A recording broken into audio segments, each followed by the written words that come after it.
NT Ramarao గారు ఎవరు? కాళ్ళు కడిగి కన్యాదానం చేసిన మామగారు. దగ్గుపాటి వెంకటేశ్వరరావు గారు ఎవరు? స్వయాన తోడలుడు. హరికృష్ణ గారు ఎవరు? వీళ్ళందరూ ఏరి మొన్నటి వరకు వీళ్ళందరూ ఎక్కడుండేవారు? చంద్రబాబు నాయుడు గారు పక్కన ఉన్నారా? ఎన్టీ రామారావు గారు ఎందుకు ఆత్మక్షోభతో చనిపోయారు? రామ్మూర్తి నాయుడు గారు ఎక్కడున్నారు? ఇది రాజకీయం వేరు. ఒక కుటుంబంలో నేను, నా తమ్ముడికి, నా చెల్లికి కూడా ఒక సిద్ధాంతపరంగా సైద్ధాంతపరంగా ఎవరి అభిప్రాయాలు వాళ్ళకు ఉండొచ్చు. దాని ప్రకారం జరుగుతూ ఉంటాయి. హాఫ్ మినిట్ మాట్లాడతాం.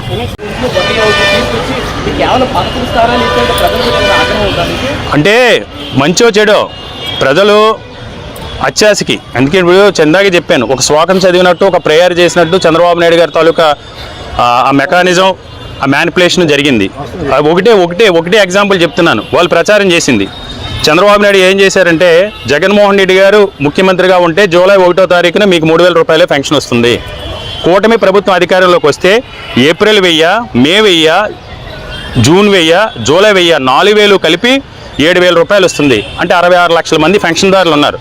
అంటే ఒక ప్రభుత్వ ధనంతో, ప్రజల ధనంతో ఒక ఓటుని 4,000 రూపాయలకి కొన్న ఘనత ఈ కూటమి ప్రభుత్వానికి. ప్రజలు ఆశాజీవులు. అందరికీ నమస్కారం. ఈరోజు ఈ కూటమి పాలనలోకి వచ్చి సంవత్సరం గడిచింది. ఈ సంవత్సర కాలంలో 6 హామీలు ఇచ్చి మనం చూసాం. 6 కోట్ల మంది ప్రజలకి వెన్నుపోటు పొడిచారు. 6 సంవత్సరాల బిడ్డ నుంచి 60 ఏళ్ల ముసలి వాళ్ళ వరకు కూడా ఎన్నో హామీలు ఇచ్చి ఏ ఒక్కటి నెరవేర్చకుండా చంద్రబాబు నాయుడు గారు అయితేనే కూటమిలోని వ్యక్తులందరూ కూడా ఈరోజు వెన్నుపోటు పొడిచిన పరిస్థితి మనం చూసాము. ఈరోజు మహిళలకి, రైతులకి, నిరుద్యోగులకి, యువతకి, అన్ని వర్గాల ప్రజలకు కూడా వెన్నుపోటు పొడిచారు. అలాగే తీసుకుంటే ఈ ఏడాది పాలనని ఒక్క మాటలో చెప్పాలంటే విధ్వంసము అని చెప్పొచ్చు. 2 మాటల్లో చెప్పాలంటే మోసము, దగా అని చెప్పొచ్చు. చేయాలి.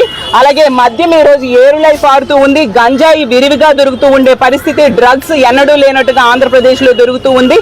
మీరు ఇచ్చిన హామీలు పట్టుకొని మహిళల దగ్గరికి, యువత దగ్గరికి, విద్యార్థుల దగ్గరికి, ఉద్యోగస్తుల దగ్గరికి వెళ్తే వాళ్ళే టపాసులు కాల్చి మీకు పండుగ ఎలా ఉంటుందో చూపిస్తారని తెలియజేసుకుంటూ విజయవంతం చేసిన ప్రతి ఒక్కరికి కూడా పేరు పేరున